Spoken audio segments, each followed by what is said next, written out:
Amy here inside the Peterborough Town Library. So I'm going to leave my mask on to keep Lisa safe, who's recording this for me. I'm here today to share with you our last storytime craft for a little while, and it's a paper bag luminary. So this one is partially done, so you can see what it's going to look like, but I will show you how to do the back half. So inside of your bag, you will get some contact paper, a candle, and if I can reach them, crinkly bags, some little foam snowflakes.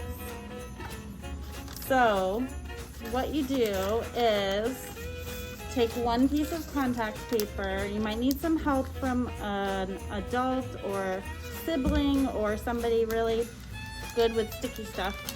And you're gonna peel the backing off like this and very carefully put it inside your bag. You don't have to line it up perfectly, but you want to line it up so that it's covering this big hole on the front or the back of your bag. And then you're just gonna smush it on there. And you can reposition it a little bit if you need to. But there you go, I got mine on. Pretty good. And then you can stick your snowflakes to it. Like this.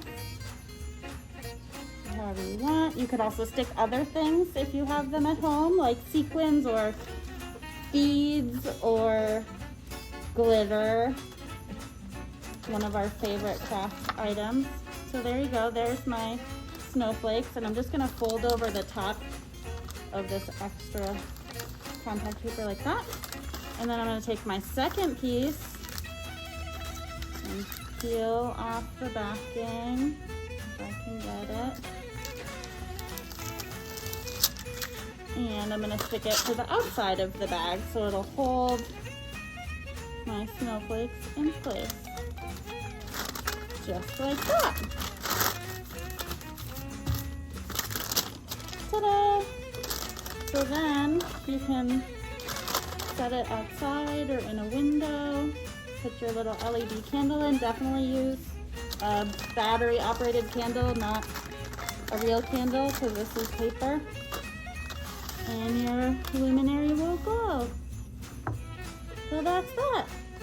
We hope you enjoyed your crafts. We'll have them ready outside of the library for you to pick up until they run out. So please come and visit us and pick up your books and pick up a craft. All right, happy holidays. Bye.